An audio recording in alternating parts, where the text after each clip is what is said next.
பிரியமானவர்களே, இயேசு கிறிஸ்துவின் நாமத்தில் உங்களுக்கு என் அன்பின் வாழ்த்துக்கள். எப்படி இருக்கீங்க? நல்லா இருக்கீங்களா? ஒரு புது மாதத்தின் முதல் நாளுக்குள்ளே வந்திருக்கிறோம்ல. கடந்த மாதம் எல்லாம் நம்மை பாதுகாத்து நடத்தின ஆண்டவருக்கு ஸ்தோத்திரம் செலுத்த கடமைப்பட்டு இருக்கிறோம். ஒரு புதிய மாதத்தின் முதல் நாள் வந்த உடனே இன்றைக்கு ஆண்டவர் நமக்கு என்ன வாக்கு வைத்திருக்கிறார் என்று அறிந்து கொள்ள ஆவலோடு இருக்கிறீங்கல்ல. ஒவ்வொரு நாளும் அவருடைய கிருபை நம்மை தாங்குகிறது. ஒவ்வொரு மாதத்திற்கும் கொடுக்கிற வாக்கு தத்தங்கள் விசுவாசத்தை பலப்படுத்துகிறது. அநேகர் அதை வைத்து ஜெபித்து ஆசீர்வாதத்தை சுதந்திரித்து கொள்கிற அனுபவங்களை கேள்விப்படும் போது நான் ஆண்டவரை ஸ்தோத்தரிக்கிறேன். உங்களுக்கும் அதேவிதமான அனுபவத்தை ஆண்டவர் தந்து கொண்டு வருகிறதை நினைத்து ஆண்டவரை துதிக்கிறேன். இந்த மாதத்திற்கு இந்த நாள் ஆண்டவர் எனக்கு என்ன வார்த்தை வைத்திருக்கிறார் என்பதாய் அவளோடு காத்திருங்க தானே. வேத புஸ்தகத்தில் இவங்களுக்காக இந்த நாளுக்காக நான் ஜெபித்து கொண்டிருந்த சமயம் ஆவியானவர் திருவுளம் பற்றின ஒரு வேத வசனம். வெளிப்படுத்தின விசேஷம் 21ஆம் அதிகாரம் 5வது வசனம். சிங்காசனத்தின் மேல் வீற்றிருக்கிறவர் இதோ நான் சகலத்தையும் புதிதாக்குகிறேன் என்கிறார். இதோ நான் சகலத்தையும் புதிதாக்குகிறேன். உங்களை பார்த்து ஆண்டு சொல்றார், என் மகனே மகளே, நான் சகலத்தையும் புதிதாக்குகிறேன். ஏதோ ஒரு காரியம் உங்களை பாதிக்குது. உங்களுடைய குடும்பத்துக்குள்ளே நீங்கள் விரும்புகிற மாதிரி இல்லை. சில பிரச்சனை வந்துக்கிட்டே இருக்குது. அந்த பிரச்சனை தீர மாட்டேங்குது. இந்த ஒரு காரியம் சரியான நல்லா இருக்குமே அப்படின்ற ஒரு வேதனை இருக்குது. அதனால் குடும்பத்தை நினைக்கும் பொழுதெல்லாம் ஒரு பாரம், ஒரு முழுமையை பார்க்க முடியலைன்னு சொல்லி ஆண்டவர் சொல்லுகிறார், நான் சகலத்தையும் புதிதாக்குகிறேன். உன் வீட்டுக்குள்ளே உன் குடும்பத்துக்குள்ளே காணப்படுகிற எல்லாவற்றையும் நீக்கி நான் புதிதாக்கி தருகிறேன் என்று ஆண்டவர் வாக்கு கொடுக்கிறார். வேலையில் இதே பிரச்சனைங்க. மேல் அதிகாரி நெருக்கிக்கிட்டே இருக்கார். லீடராக இருக்கிறவங்க உபத்திரப்படுத்துகிறாங்க. உடன் வேலை செய்கிறவங்க பொறாமையினால் என்னென்னவோ செய்கிறாங்க. ஒரு வேலையில் ஒரு நிம்மதியாக இருக்க முடியலை. அந்த மாதிரி கலங்குறீங்களா? இப்படியானால் நல்லாயிருக்கும், அல்லது இப்படி ஒரு மாற்றம் வந்தால் நல்லாயிருக்கும் அப்படின்னு நினைக்கிறீங்க தானே. ஆண்டவர் சொல்லுகிறார், நான் சகலத்தை புதிதாக்குகிறேன் உங்களுக்காக. ஆண்டவர் இருக்கிற வேலை செய்கிற இடத்துல எல்லாவற்றையும் புதிதாக்கி தருவாராம். என்னுடைய பிஸ்னஸில் தொழில் செய்கிறேன், அதில் நிறைய பிரச்சனை, போராட்டம், தடைகள் இப்படியெல்லாம் நடந்தால் நல்லா இருக்குன்னு நினச்சா அப்படி நடக்கவே மாட்டேங்குது. முயற்சி பண்ணி பார்க்குற ரொம்ப கஷ்டம்தான் அப்படின்னு நினைக்கிறீங்களா? ஆண்டவர் உங்களை பார்த்து சொல்லுகிறார், உங்களுடைய வியாபாரம் தொழிலில் சகலத்தை நான் புதிதாக்குகிறேன் என்பதாய். அப்போது எது உங்களை பாதிக்கிறோ அந்த சூழ்நிலைகளை எல்லாம் மாற்றி ஒரு புதிதாக்குதலை கர்த்தர் உண்டாக்கி தருவேன்னு உங்களுக்கு வாக்கு கொடுக்கிறார். ஊழியத்தில் சோர்ந்து போயிட்டீங்களா? ஊழியத்தில் ஒரு நன்மையும் பார்க்க முடியல, ஒரு ஆத்துமாக்களையும் காண முடியல, ரொம்ப நெருக்கம், கஷ்டத்தில் தான், இப்படியே எப்பொழுது நாளும் ஊழியம் செய்வதுன்னு சோர்ந்து போய் இருக்கிறீங்களா? புதிய காரியம் நடக்க போகிறாரு. நான் சகலத்தையும் புதிதாக்குகிறேன்னு கர்த்தர் வாக்கு கொடுக்கிறார். அப்போ உங்களுடைய வாழ்க்கையில் நீங்கள் எந்த காரியத்தை நினைத்து பாதிக்கப்பட்டிருக்கிறீங்களோ அதில் புதிதாக்குதலை கர்த்தர் செய்ய போகிறார். விசுவாசிக்கிறீங்களா? இது உங்களுக்கான வாக்கு தத்துவம். ஆண்டவர் இந்த மாதத்தில் எல்லாத்தையும் புதிதாக்கி என் துக்கத்தை மாற்றி மகிழ்ந்திருக்க செய்வார்னு விசுவாசிங்க. புதிதாக்குதலின் ஆசீர்வாதத்தை நீங்கள் காண்பீங்க. சரி, ஆண்டவர் உங்களுடைய குடும்பத்துக்குள்ள எல்லாத்தையும் புதிதாக்கணும். வேலையில் புதிதாக்கணும், பிஸ்னஸில் புதிதாக்கணும், ஊழியத்தில் புதிதாக்கணும். அவங்கள இவங்கெல்லாம் புதிதாயிட்டா நல்லா இருக்கும் அப்படின்னு நினைக்கிறீங்கல்ல. ஆண்டவர் முதல்ல சொல்லுகிறார், உன்னை நான் புதிதாக்கணும். நீ புதிதாயிட்டா நான் உன்னுடைய சூழ்நிலைகளை புதிதாக்குவது எனக்கு சுலபம் என்று ஆண்டவர் சொல்லுகிறார். அப்போ நான் புதிதாக மாற்றப்பட்டு விட்டால் என்னை சுற்றிலும் புதிய காரியங்களை உண்டாக்க கர்த்தராலே முடியும். அப்போ ஆண்டவர் என்ன சொல்லுகிறார், என் மகனே மகளே, இந்த புதிதாக்குதல் உன்னில தான் ஆரம்பிக்கணும். முதலாவது நான் உன்னை புதிதாக்க விரும்புகிறேன். நீ புதிதாக மாறிவிட்டால், உனக்குள்ளே நான் விரும்புகிற புதிதாக்குதல் வந்துவிட்டால், உன் குடும்பத்துக்குள்ள, வேலையில், பிஸ்னஸில், ஊழியத்தில் நீ செய்கிற அத்தனை காரியத்திலும் புதிதாக்குதலை நீ பார்க்க முடியும் என்று ஆண்டவர் சொல்லுகிறார். என்கிட்ட நான் என்ன புதிதாகணும் அப்படின்னு நினைக்கிறீங்களா? வேதத்திலிருந்து 2 வசனத்திலிருந்து 3 காரியம் நம்முடைய தனிப்பட்ட வாழ்க்கையில் நாம் புதிதாக்கப்பட வேண்டும் என்று கர்த்தர் விரும்புகிற 3 காரியம். அதற்கு இடம் கொடுத்துட்டீங்கன்னு வைங்களேன், இன்றைக்கே உங்கள் வீட்டுக்குள்ளே நீங்கள் இருக்கிற சூழ்நிலையில் ஒரு புதிய காரியம் நடக்க ஆரம்பித்து விடுவதை பார்ப்பீங்க. அப்படி என்ன காரியம் நினைக்கிறீங்களா? முதலாவது எசேக்கியேல் தீர்க்க தரிசன புஸ்தகம் 36ஆம் அதிகாரம் 26வது வசனம் பாருங்கள். உங்களுக்கு நவமான இருதயத்தை நான் கொடுப்பேன் என்று சொல்கிறார். அதாவது கல்லான இருதயத்தை உங்கள் மாம்சத்திலிருந்து எடுத்து போட்டு சதையான இருதயத்தை உங்களுக்கு கொடுப்பேன். நவமான இருதயம்னா புதிய இருதயத்தை கொடுப்பேன். இது ஆண்டவருடைய வாக்கு தத்துவம். அப்போ முதலாவது ஆண்டவர் நமக்கு புது இருதயத்தை கொடுக்க விரும்புகிறார். உங்களுக்கு தான், எனக்கு புது இருதயம் தந்தால் தானே என் வாழ்க்கையில் எல்லாம் புதிதாய் மாறும். அந்த அனுபவத்தை தான் நான் கண்டிருக்கிறேன். அப்போ உங்கள் வாழ்க்கையில் உங்களுடைய இருதயம் புதிதாய் மாறும் பொழுது தான் உங்களை சுற்றிலும் இருக்கிற எல்லாமே ஒரு புதிய ஆசீர்வாதத்தை பார்க்க முடியாத மாற்றத்தை கொண்டு வரும். அப்போ ஆண்டவர் சொல்கிறார், நவமான இருதயம், புதிய இருதயத்தை உங்களுக்கு தருவேன் என்று ஆண்டவர் வாக்கு கொடுக்கிறார். எவ்வளோ ஆசீர்வாதமான வாக்கு தத்தன்ல. அப்போ பழைய இருதயம் எப்படி இருக்குது அப்படின்னு கேட்டால், வேத புஸ்தகத்தில் இயேசு கிறிஸ்து தான் ஒரு மனிதனுடைய இருதய தெளிவாய் நமக்கு காண்பிக்கிறவர். நான் 72வது வருஷம் ஆண்டவருடைய சமூகத்தில் இந்த ரட்சிப்பை பற்றி அறிந்த பிறகு என் உள்ளத்தில் இந்த சந்தோஷம் இல்லையே, சமாதானம் இல்லையே. பக்தி இருக்குது, ஆண்டவர் மேலே அன்பெல்லாம் இருக்குது, விசுவாசம்லாம் இருக்குது, அந்த மெய்யான அந்த சந்தோஷ சமாதானம் இல்லையே, ஏதோ ஒரு பாதிப்பு இருக்குதுன்னு சொல்லி மற்றவருடைய அனுபவங்களை கேட்ட பொழுதுதான் எனக்குள்ள இந்த உணர்வு வந்தது. அப்போ ஆண்டவரிடத்தில் போய் எனக்கு இந்த அனுபவம் வேணுமே அப்படின்னு கேட்டபோது ஆண்டவர் சொன்னார், உன்னுடைய இருதயத்தில் காணப்படுகிற அந்த பாவத்தை விட்டு நீ மனம் திரும்பணும் என்று ஆண்டவர் சொன்னார். உன் பாவத்தை விட்டு மனம் திரும்பணும்னு நீ பொதுவாக சொன்ன போது நான் இப்படி என்ன பாவம் செய்துட்டேன்னு யோசிக்க ஆரம்பித்தேன்.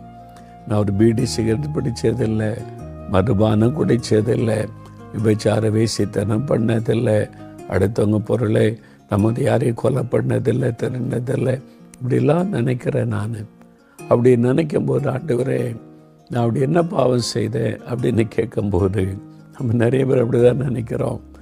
ஆண்டவர் என் இருதயத்தை எனக்கு திறந்து காண்பித்தார். என் இருதயம் எப்படி இருக்குன்னு ஆண்டவர் எனக்கு காண்பித்த பிறகுதான் எனக்கு தெளிவாய் தெரிந்தார்.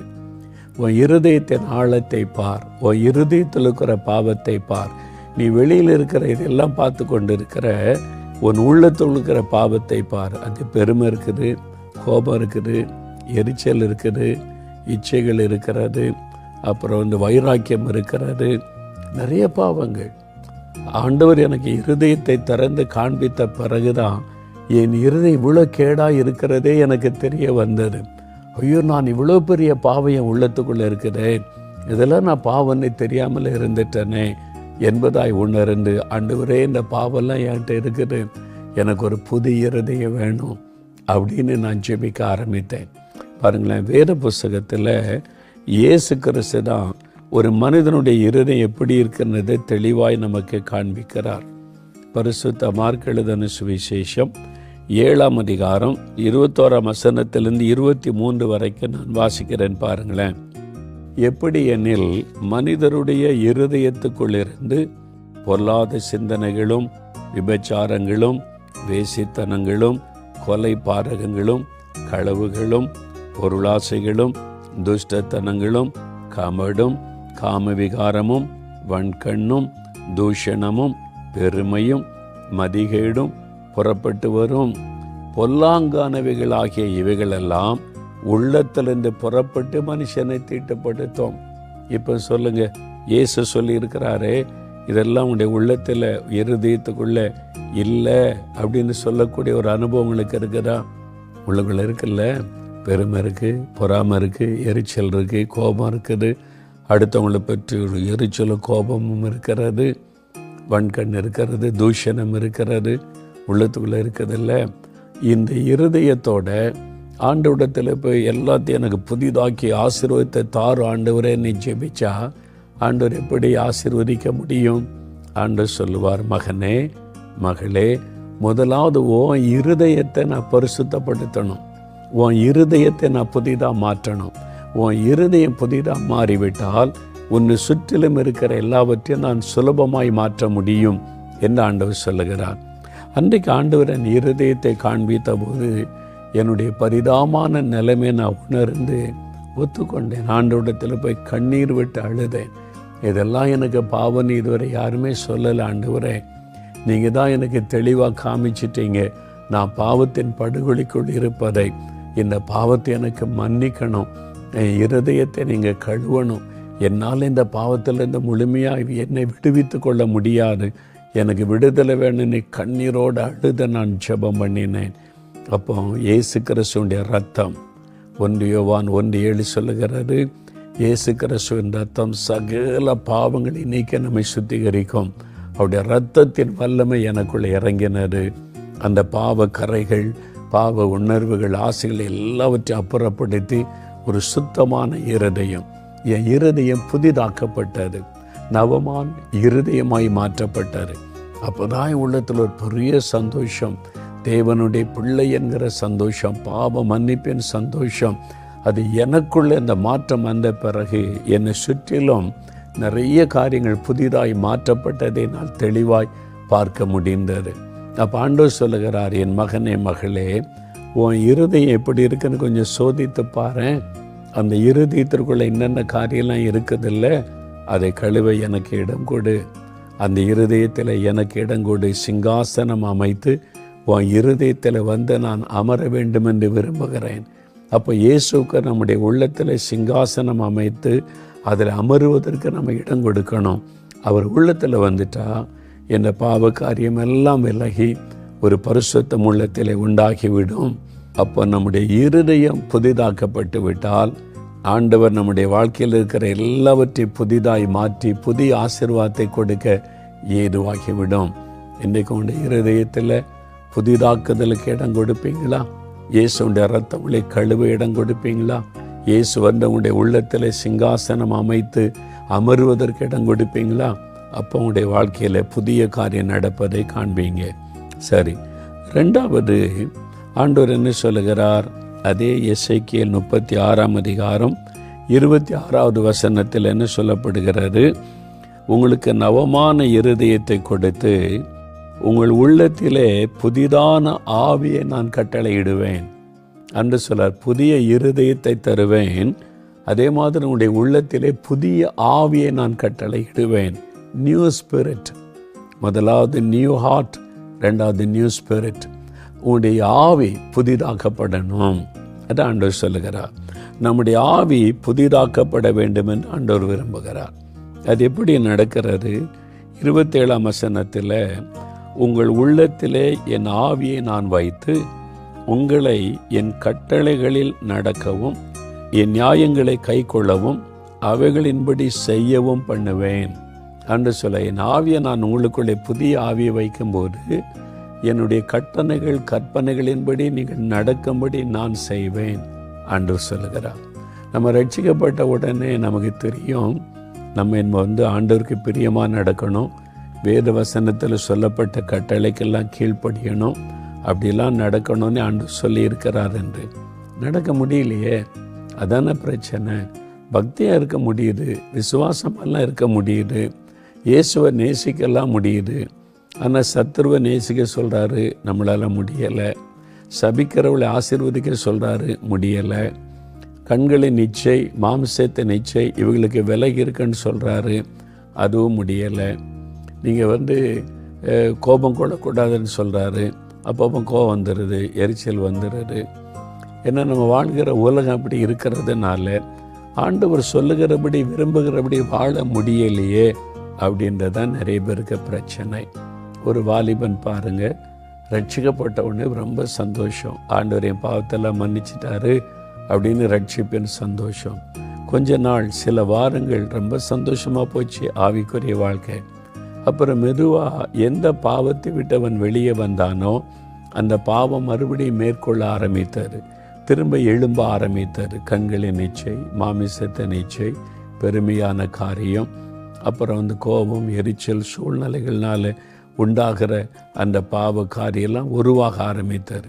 நான் ஏன் இப்படி நடக்கிறேன்? நான் மனம் திரும்பிட்டேனே, ரட்சிக்கப்பட்டேனே, ஆண்டோடைய பிள்ளை தானே, பிறகு ஏன் நான் இப்படியெல்லாம் நடக்கிறேன் அப்படின்னு சொல்லி உள்ளத்தில் வருத்தம் இருந்தாலும் முடியலை.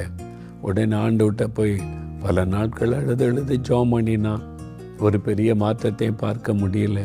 கடைசியில் சொன்ன, ஆண்டவரே என்னை எடுத்துக்கொள்ளுங்க, என்னால் பரிசுத்தமாக வாழ முடியல, இந்த உலகத்தில் உங்களுடைய கட்டளைகளின்படி வாழன்னு நினைக்கிறேன், என்னால் முடியலையே, உங்களுடைய கற்பனைகளின்படி தான் நான் வாழணும்னு ஒப்பு கொடுத்துருக்கிறேன், என்னால் முடியலையே, அப்போ நான் என்ன செய்கிறது, அதை விட நீங்கள் எடுத்துக்கொள்ளுங்க அப்படின்னு ஒரு வனாந்தரத்தில் போய் அழுது ஜெபம் பண்ணினானாம். அப்போ ஆண்டவர் தம்முடைய பரிசுத்த ஆவியினால் நிரப்பி, நான் உன்னை எடுத்துக்கொள்ள போகிறதில்ல, உனக்கு ஜெயம் கொடுக்க போகிறேன், என் ஆவியினால் உன்னை நிரப்பி என் கற்பனைகளின்படி நடக்க நான் உனக்கு பலனும் கிருபையும் தருகிறேன்னு பரிசுத்த ஆவியினால் நிரப்பினார். அந்த ஆவியானுடைய வல்லமை வந்து ஆவில நிரம்பி அந்நிய பாஷையில் துதிக்க ஆரம்பித்த போது ஒரு புது பலனை அவனால் உணர முடிந்தது. அதன் பிறகு எந்த பாவத்தை மேற்கொள்ள முடியலன்னு கலங்கினானோ அதே பாவத்தை அவனால் மேற்கொள்ள முடிந்தது. அந்த பாவம் அவனை வீழ்த்த முடியலை, அவனை ஆட்கொள்ள முடியலை, ஜெயம் பெற்றவனாய் முன்னேறி செல்ல ஆரம்பித்தான்.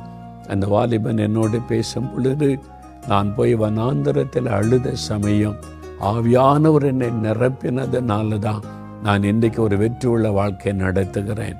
அப்போ என்னாலும் இயேசுவோடு கூட இணைந்து வாழ முடியும் என்கிற விசுவாசத்தை பலனை தந்த ஆவியானவர் என்று மகிழ்ச்சியோடு கூறினான். அதைத்தான் ஆண்டவர் சொல்லுகிறார், நான் உங்களுடைய உள்ளத்தில் என்னுடைய ஆவியை நான் அனுப்புவேன், என் ஆவியை உங்களுக்குள்ளே வைத்து என் கட்டளைகளின்படியும் கற்பனைகளின்படியும் நடக்கும்படிக்கு நான் உங்களை செய்வேன் என்று சொல்கிறார். என்னால் விட முடியல, என்னால் மாற முடியல, என்னால் இப்படி நடக்க முடியல நினைக்கிறீங்களா? உங்களால் முடியாதுன்னு தெரியும். அதுக்கு தான் பரிசுத்த ஆவியானவர். பரிசுத்த ஆவி வரும் பொழுது நீங்கள் பலன் அடைவீங்க, வல்லமை பெற்றுக்கொள்வீங்க, அவருக்கு சாட்சியாக இருப்பீங்கன்னு அப்போஸ்தலர் 1:8 வாசிக்கிறோம்ல. அப்போ ஆவியானுடைய வல்லமை வரும் பொழுது தான் நாம் ஒரு புதிய வாழ்க்கை, வெற்றியுள்ள வாழ்க்கை செய்ய முடியும். அப்போ ஆண்டவர் என்ன சொல்லுகிறார், புதிதான ஆவியை நான் உனக்கு தருகிறேன். அந்த ஆவியை நம்ம பெற்றுக்கொள்ளணும். ரட்சிக்கப்படும் போது பரிசுத்த ஆவியினால் முத்திரை போடப்பட்டீங்க, அவ்வளவுதான். ஆனால் இன்னொரு புதிதான அபிஷேகம், அந்த ஆவியின் நிறைவை நாம் பெற்றுக்கொள்ள வேண்டியது ரொம்ப அவசியம். ஆண்டவர் அதை உங்களுக்கு கொடுக்க விரும்புகிறார். இன்றைக்கு அந்த ஆவியானுடைய வல்லமை உங்களை நிரப்பும், உங்களை ஆட்கொள்ளும். ஒரு புதிய ஆவியை நீங்கள் பெற்றுக்கொள்ள போகிறீங்க. அந்த ஆவியானவர் வந்துட்டா என்ன நடக்கும் அப்படின்னு சொன்னீங்கன்னா, தானியேல் 6:3 வாசிக்கும்போது, தானியேல் ஒரு இளம் வாலிபனாக அந்நிய தேசத்துக்கு அடிமையாய் கொண்டு வரப்பட்டிருந்தான். பாபிலோன் தேசத்தில் எல்லா விதமான பாவங்களை நிறைந்த ஒரு பட்டணம். ஆனால் அங்கே அவன் ஆண்டவருக்கு பரிசுத்தமாய் வாழுவதற்கு ஆண்டவர் பலன் கொடுத்தார். அவன் வேலை செய்கிற இடத்திலும் ஞானமாய் வாழ்ந்து அவனுடைய ஞானத்தின் நிமித்தம், திறமை நிமித்தம் மேலும் மேலும் ப்ரமோஷன் ஆகி ஒரு தேசத்தில் உயர்ந்த பதவியில் வகிக்கக்கூடிய அளவிற்கு அவர் உயர்த்தப்பட்டதை வேதத்தில் வாசிக்கிறோம். இது எப்படி நடந்தது? அவருக்குள்ளே விசேஷித்த ஆவியை தேவன் கொடுத்தார். இந்த பரிசுத்த ஆவியானவர் ஒரு விசேஷித்த ஆவியானவரால் நிரப்பப்பட்டிருந்தார் என்பதாக தானியேல் 6:3 வாசிக்கிறோம். இந்த ஆவியினால் நீங்கள் நிரப்பப்பட்டு விட்டால் நீங்கள் வேலை செய்கிறதில் ஞானம், திறமைகளை கொடுத்து ப்ரமோஷன் உங்களை உயர்த்துவார். பிஸ்னஸில் ஞானத்தையும் திறமைகளை ஆண்டவர் கொடுத்து, தொழிலில் உங்களுக்கு வெற்றிகளை, உயர்வை கொடுத்து உங்களை ஆண்டவர் ஆசீர்வதிப்பார். படிப்பில் கர்த்தர் உங்களுக்கு ஞானம், திறமைகளை கொடுத்து உயர்த்தி உங்களை மேன்மைப்படுத்துவார். ஊழியத்தில் உங்களுக்கு வேண்டிய திறமைகளை தருவார், ஞானத்தை தருவார், வழிநடத்துதலை தருவார், வெற்றிகளை கொடுத்து கர்த்தர் உயர்த்துவார். தானியேலின் காரியம் ஜெயமாக இருக்க காரணம் அந்த பரிசுத்த ஆவியானுடைய அந்த வல்லமை தான். அதே மாதிரி தான் ஆதியாகமும் 41:38 யோசேப்பு என்கிற வாலிபனை குறித்து வாசிக்கிறோம். யோசேப்பு தேவ ஆவியை பெற்றிருந்தார் என்று அந்த தேசத்தின் ராஜா சாட்சி கொடுக்கிறான். தேவ ஆவியை பெற்ற ஒரு வாலிபன் என்பதாக தானியேலுக்குள்ள அந்த ஆவி இருந்தது. பரிசுத்த ஆவியானவர், விசேஷித்த ஆவியானவர் இருந்தார். அந்த தேவாவினால் நிரப்பப்பட்டதுனால பாவத்துக்கு விலகி ஓட முடிந்தது. பாவ சோதனை வந்த பொழுதிலும் யோசேப்பு விலகி ஓடினார். உபத்திரப்பட்ட பொழுதிலும் சோர்ந்து போகாமல் திடமனத தைரியமாக இருந்தார்.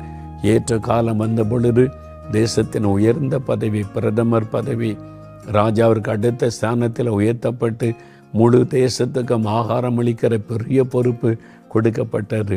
இப்படி எல்லாம் எப்படி சாதிக்க முடிந்தது? இந்த புதிய ஆசீர்வாதங்கள் எல்லாம் அவருடைய வாழ்க்கையில் பெருக என்ன காரணம்? அவர் பெற்ற இந்த புதிய ஆவி, அந்த ஆவியினால் நிரப்பப்பட்ட அனுபவம் தான் இதையெல்லாம் செய்ததை பார்க்கிறோம். அதே மாதிரி தான் இயேசு கிறிஸ்து பரிசுத்தாவினால் வல்லமையினால் நிரப்பப்பட்டிருந்தார். அதனால் தான் நன்மை செய்கிறவராய், பிசாசின் வல்லமையில் அகப்பட்ட யாவரையும் குணமாக்குகிறவராய் சுற்றி தெரிந்தார் என்பதாய் வேதத்திலே வாசிக்கிறோம்.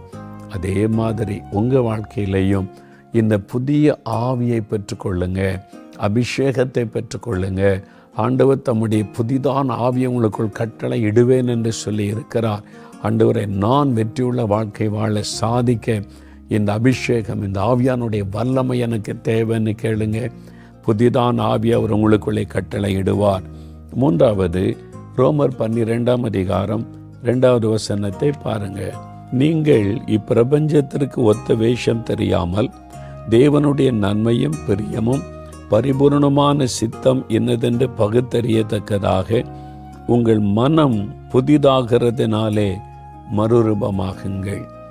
மூன்றாவது, நமக்கு ஒரு புதிய காரியம் எங்கே நடக்கணுமான, முதலாவது நம்முடைய இருதயம் புதிதாய் மாறணும். ரெண்டாவது, ஒரு புதிய ஆவியினால் நிரப்பப்படணும். மூன்றாவது, நம்முடைய மனம் புதிதாய் மாறணுமா. நம்முடைய மனதை ஆண்டவர் புதிதாய் மாற்ற விரும்புகிறார். அதாவது நம்முடைய மைண்டு, நம்முடைய சிந்தனை புதிதாய் மாற வேண்டும். பொதுவாக நம்ம இந்த உலகத்தில் வாழ்றதுனால உலக சிந்தை தான் அதிகமாக இருக்கும். அதாவது பணம் சேர்க்கணும், பொருள் சேர்க்கணும், நம்ம புகழோடு பெருமையோடு வாழணும். இந்த உலக மக்கள் நினைக்கிற மாதிரி உலக சிந்தை பார்க்கும்போது நம்மளும் அப்படி பணம் சம்பாதிக்கணும், நம்மளும் அப்படி பேர் புகழோடு இருக்கணும், அந்த உலக காரியத்தின் மீது நாட்டம் இருக்கும். சிலர் மாம்ச சிந்தை, எப்பொழுதும் மாம்ச சிந்தை, மாம்ச விருப்பத்தை நிறைவேற்றுவதிலே இந்த சிந்தனையில் ஓடிக்கொண்டு இருக்கும். இது மாதிரி இருக்கிறவங்களும் இருக்கிறாங்க. ஆனால் நம்முடைய சிந்தை ஆவிக்குரிய சிந்தையாக மாறணும். அதுதான் ஆண்டோடைய விருப்பம். அது புதிதாக்கப்படணும். பரிசுத்த ஆவியானவரால் நம்முடைய சிந்தை புதிதாக்கப்பட வேண்டியது அவசியம். வேதத்தில் இருந்து ஒரு காரியத்தை பார்த்தா உங்களுக்கு விளங்கும். பரிசுத்த மத்தேயு எழுதின சுவிசேஷம் 16 வாசிக்கும்போது ஆண்டவர் தன் சீஷரோடு பேசும்போது சொல்லுகிறார், நான் மரிக்கப் போகிறேன், புறஜாதியர் கையில் என்னை ஒப்பு கொடுப்பாங்க, நான் சிலுவையில் மரித்து 3ஆவது நாள் உயிரோடு எழுந்திருப்பேன். இதெல்லாம் தன்னுடைய பாடு மரணத்தை குறித்து பேசுகிறார். அது பேசின உடனே பேதுருக்கு டக்குன்னு ஒரு எண்ணம் வந்தது. ஏன் இயேசு இதெல்லாம் பேசுகிறார்? தப்பா செய்து. அவர் தேவகுமாரன், ஆண்டவர், அவர் ஜெயிக்கிறவர், அவருக்கு தோல்வியாவது, அவர் சிலுவையில் அறையிறாதாவது. ஆண்டவர் சொல்லுகிறார் பிதாவின் சித்தம் நிறைவேறுவதற்கு. பேதர் உடனே மாம்சத்தில் சிந்திக்கிறார், மனுஷீகத்தில் சிந்திக்கிறார்.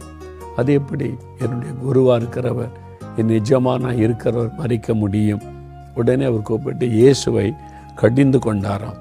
இயேசுவை, நீங்கள் பேசுகிற தப்பு, இப்படிலாம் பேசக்கூடாது, அவிசுவாசமான வார்த்தையெல்லாம் பேசாதங்க, அப்படிலாம் உங்களுக்கு நடக்காது, நடக்க நாங்கள் விட மாட்டோம், அப்படிலாம் பேசாதங்கன்னு பேசுகிறார். அப்போ தான் இயேசு என்ன சொல்கிறார் பாருங்க, 23.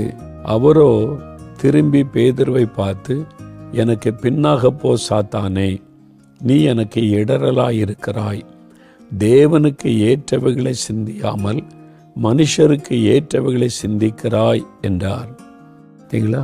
நீ தேவனுக்கு ஏற்றவைகளை சிந்திக்கலாம். சிந்தனை அது மனுஷனுக்கு ஏற்ற சிந்தை, உலக மக்களுக்கு ஏற்ற சிந்தை. உலக சிந்தை உனக்குள்ள இருக்கிறாரு. தேவனுக்கு ஏற்ற சிந்தையாக உன் சிந்தை மாறணும். ஆனால் அது மாறலை. உன்னுடைய சிந்தை இன்னும் உலக சிந்தையாகவே இருக்கிறார். உலகத்தில் ஜெயிக்கணும், வாழணும், சம்பாதிக்கணும், பேர் புகழோடு வாழணும், இதான் நோக்கமாக இருக்கிறாரு. ஆவிக்குறை சிந்தையாக மாறணும். என்னுடைய வீடு பரலோகத்தில் இருக்குது, என்னுடைய பொக்கிஷம் பரலோகத்தில், என் ஆண்டவர் பரலோகத்தில், நான் அவரை போய் சந்திக்கணும், அவரோடு வாழணும். இந்த ஆவிக்குறை சிந்தை நமக்குள்ளே உண்டாகணும். அப்போ இதெல்லாம் இல்லாதனால தான் நம்மளை சுற்றிலும் நம்ம எதிர்பார்க்கிற ஒரு மாற்றத்தை பார்க்க முடியலை. அப்போ நம்முடைய சிந்தை மாற வேண்டியது அவசியமாக இருக்கிறாரு. மனுஷீக சிந்தை, இயேசு சொல்கிறார்ல, நீ மனுஷர்களைப் போல சிந்திக்கிற, ஆவிக்குறை சிந்தை இல்லை என்பதாக. அதனால் நமக்குள்ள ஆவிக்குறை சிந்தை அப்படின்னா என்னது அப்படின்னு கேட்டால், பிலிப்பியர் 2:5 வாசிக்கும் பொழுது, கிறிஸ்து இயேசுவில் இருந்த சிந்தையே உங்களிலும் இருக்க கடவுது. கிறிஸ்து இயேசுவில் இருந்த சிந்தை, அதான் ஆவிக்குரிய சிந்தை. இயேசு கிறிஸ்துவில் இருந்த சிந்தை உங்களிலும் இருக்க கடவுது. அப்போ இயேசுவை போல நம்ம சிந்திக்கணும். அதான் உலகத்தில் வாழ்ந்தாலும், வேலை செய்தாலும், குடும்பத்தில் இருந்தாலும், எந்த காரியமானாலும் இயேசுவை போல சிந்திக்கணும். இந்த இடத்துல இயேசு இருந்தால் என்ன செய்வார், இந்த சூழ்நிலையில் இயேசு இருந்தால் என்ன செய்வார், எப்படி யோசிப்பார், எப்படி நடந்து கொள்வார், எனக்கு அந்த சிந்தை வேணும், இயேசு கிறிஸ்துவின் சிந்தை வேணும்னு நம்ம கேட்கணும். அந்த கிறிஸ்து இயேசுவின் சிந்தை நமக்கு ரொம்ப அவசியம். இது எப்படிங்க பெற்றுக்கொள்வது? ரோமர் 8:6 வேதத்தில் சொல்லப்பட்டு இருக்கிற ஒரு காரியம் பாருங்க. மாம்ச சிந்தை மரணம், ஆவியின் சிந்தையோ ஜீவனும் சமாதானமுமா. மாம்ச சிந்தை, இந்த மாம்ச சிந்தை உலக சிந்தை மரணத்தை பிறப்பிக்கும். ஆத்மாவில் மரணம், சந்தோஷம் மரிச்சு போயிடும், சமாதானம் மரிச்சு போயிடும். ஆனால் ஆவியின் சிந்தை ஜீவனும் சமாதானம். அது ஆவியானவர் கொடுக்கிற அந்த சிந்தை. அப்போ அது தேவனுடைய சிந்தை. அப்போ நம்ம என்ன செய்யணும்? பரிசுத்த ஆவியானவர் நம் சிந்தையை புதிதாக்க இடம் கொடுக்கணும். இந்த மாம்ச சிந்தை, உலக சிந்தை இதெல்லாம் என்னை விட்டு விலகி ஒரு ஆவிக்குரிய சிந்தை, கிறிஸ்து இயேசுவின் சிந்தை எனக்குள்ள வரணும் ஆண்டவரேன்னு நம்ம கேட்கணும். இது ஒரே நாளில் வராது. தொடர்ந்து ஜெபிக்கணும். நான் அடிக்கடிக்காக ஜெபித்து எனக்கு வாழ்க்கையில் என்ன நாளில் இயேசு இருந்தால் என்ன செய்வார், இயேசு என்ன விரும்புகிறார், என்ன எதிர்பார்க்கிறார், ஜெபித்து கேட்டு அதன்படி செய்ய தான் வாழ்க்கையிலே புதிதாக்குதலின் ஆசீர்வாதத்தை பார்க்க முடிகிறது. முதல்ல உங்கள் இருதயத்தை புதிதாக்கப்படணும், உங்களுடைய ஆவியில் புதிதாக்குதல் வரணும், சிந்தனையில். இந்த புதிதாக்குதல் வந்துட்டால் உங்கள் வீட்டுக்குள்ளே மாற்றம் வரும், வேலையில் மாற்றம் வரும், பிஸ்னஸில் மாற்றம் வரும், இழப்புகள் ஆசீர்வாதமாய் மாறும், நஷ்டங்கள் லாபமாய் மாறும், தடைகள் விலகி காரியங்கள் வாய்க்கும். உங்களுடைய வாழ்க்கையில் பயப்படுகிற சூழ்நிலைகள் மாறி நன்மைகள் நடக்கும். ஆண்டவர் புதிய காரியம் செய்ய விரும்புகிறார். அதுக்கு தான் சிலுவையில் தன்னையே பலியாய் கொடுத்தார். நம்முடைய வாழ்க்கையில் புதிய நன்மை ஆசீர்வாதத்தை கொடுக்க சிலுவையில் பாவ சாபங்களை சுமந்து முடித்து விட்டார். ஆனால் நம்மை ஒப்பு கொடுக்கும் போது தான் இந்த புதிதாக்குதல் முதல்ல நம்மிலே ஆரம்பித்து நம்முடைய குடும்பம், நம்ம வேலை செய்கிற இடம், படிக்கிற இடம், தொழில் செய்கிற இடம், ஊழியம் செய்கிற இடம், எல்லா இடத்திலும் புதிதாக்குதலை பார்க்க முடியும். ஆனால் அந்த விசுவாசத்தோட இப்போ ஜெபிக்கலாமா? ஒரு நிமிடம் கண்களை மூடுங்க. முதலாவது, என் இருதயம் புதிதாக்கப்படணும்னு விரும்புகிறவர்கள் உடைய வலது கரத்தை இருதயத்தில் வைத்து, இயேசுவே என் இருதயத்தை உம்முடைய இரத்தத்தினால் கழுவி என் இருதயத்தை புதிதாக்கும். என் இருதயத்திற்குள்ள இச்சைகள், பெருமைகள், பொறாமைகள், காமவிகாரங்கள், வன்கண், தூஷணம், சண்டைகள் எல்லாவற்றையும் மாற்றுங்க. என் இருதயம் பரிசுத்தமாக்கப்படணும், நம்முடைய இரத்தத்தினால் கழுவுங்க, பரிசுத்தமாக்குங்க, புதிய இருதயத்தை எனக்கு தாங்கன்னு கேளுங்க. உங்களுடைய நெஞ்சு பகுதியில் கை வைத்து புதிதான ஆவியை எனக்குள்ளே கட்டளை இடுங்க. அந்த பரிசுத்தமுள்ள ஆவி, ஞானத்தின் ஆவி, வழிநடத்துகிற ஆவியானவர், ஜெயம் கொடுக்கிற ஆவியானவர், விடுதலை கொடுக்கிற ஆவியானவர், அந்த ஆவியானுடைய வல்லமை எனக்குள் இறங்கட்டும். அந்த ஆவியை எனக்கு தாரும். புதிதான அந்த ஆவியினால் என்னை அபிஷேகம் பண்ணுன்னு கேளுங்க. ஆண்டவரே, என்னுடைய சிந்தை மறுரூபமாகணும். இந்த சிந்தை தான் குழப்பமாக இருக்குது. பிசாசு அப்பப்போ வந்து அட்டாக் பண்ணுகிறான். மாம்ச சிந்தை வருது, இச்சையான சிந்தை வருது, தவறான சிந்தை வருது, உலக சிந்தை வருது. அதையெல்லாம் மாற்றுங்க. என் சிந்தனையில் ஆவியானவர் ஆட்கொள்ளணும். என் ஆவியானவர் சிந்தை முழுவதையும் பொறுப்பெடுக்கணும். புதிய சிந்தை எனக்கு வரணும். ஒப்பு கொடுங்க. ஆண்டவரே, யார் யார் இப்பொழுது அர்ப்பணித்து ஜெபிக்கிறார்களோ அவர்கள் மீது உம்முடைய இரத்தத்தின் வல்லமை இறங்கவும், ஆவியானுடைய வல்லமை இறங்கி ஆட்கொள்ளவும், சகலமும் புதிதாக்கப்பட நான் இவர்களுக்காக ஜெபிக்கிறேன். கல்வாரி சிலுவையில் சிந்தின இரத்தத்தின் வல்லமை அவருடைய இருதயத்தை கழுவி பரிசுத்தப்படுத்தட்டும். பரிசுத்த ஆவியானுடைய அக்னியின் வல்லமை இறங்கி அவருடைய ஆவியை புதிதாக்குதலை ஆவியிலே உண்டாக்கட்டும். புதிதான ஆவியை கட்டளையிடும். பயத்தின் ஆவிகள் விலகட்டும், குழப்பத்தின் ஆவிகள் விலகட்டும், சோர்வின் ஆவிகள் விலகட்டும். உற்சாகமான ஆவி நிரப்பட்டும். ஆவியிலே ஒரு புதிய வல்லமை அவளை நிரப்பி ஆட்கொள்ளட்டும். ஆண்டவரே, மனதிலே ஒரு மாற்றம் வருவதாக, மனம் புதிதாக்கப்படுவதாக. இயேசுவின் நாமத்தில் மாம்ச சிந்தை, உலக சிந்தை, ஆண்டவரே, எல்லாம் இயேசுவின் நாமத்தில் விலகட்டும். கிறிஸ்து இயேசுவின் சிந்தையை தாரும். ஆவியின் சிந்தை உள்ளவர்களாய் சிந்தனையிலே மாற்றத்தை தாரும். இதோ நீர் தன்னை அர்ப்பணித்திருக்கிறபடியால் நான் சகலத்தை புதிதாக்குகிறேன் என்ற வாக்குத்தத்தம் அவருடைய வாழ்க்கையிலே நிறைவேறட்டும். இயேசு கிறிஸ்துவின் நாமத்தில் அவருடைய வாழ்க்கையிலே காணப்படுகிற போராட்டங்கள், நெருக்கங்கள், உபத்திரவங்கள் எல்லாம் நீங்கி குடும்பத்தில் சகலமும் புதிதாய் மாற்றப்படட்டும். அவருடைய வேலையிலே, பிஸ்னஸில், தொழிலில், ஊழியத்தில், பிள்ளைகள் காரியத்தில் எதில் புதிதாக்குதல் வேண்டுமென்று விரும்புகிறார்களோ இயேசு கிறிஸ்துவின் நாமத்தில் புதிதாக்குதல் உண்டாகட்டும். புதிய நன்மைகள், புதிய ஆசீர்வாதங்களை காணட்டும். புதிய வழிகள் திறக்கப்படட்டும். சகலத்தை புதிதாக்கி ஆசீர்வதியும். இயேசு கிறிஸ்துவின் நாமத்தில் ஜெபிக்கிறோம் பிதாவே. ஆமேன், ஆமேன். பிரியமானவர்களே, நீங்கள் உங்களை அர்ப்பணிச்சதுனால ஆண்டவர் உங்களை தொட்டு இருக்கிறார். எல்லாவற்றையும் புதிதாக்கி இருக்கிறார். உங்கள் வாழ்க்கையில் புதிய காரியங்கள் நடப்பதை பார்ப்பீங்க. நீங்கள் உங்கள் எல்லாத்தையும் ஆண்டவர் புதிதாக்கி உங்களை மகிழ பண்ணி இருக்கிறதை காண்பீங்க. தினம் அந்த வாக்குத்தத்தத்தை சொல்லி ஆண்டவரை ஸ்தோத்திரத்தை ஜெபிங்க. தினமும் நீங்கள் அற்புதங்களை காண்பீங்க. Everyday you are going to see the miracle of God. அதனால் தினமும் இந்த வாக்குத்தத்தத்தை சொல்லி ஸ்தோத்திரம் பண்ணி ஜெபிக்க தினமும் புதிதாக்குதலின் ஆசீர்வாதத்தை நீங்கள் பார்ப்பீங்க. ஆமென்.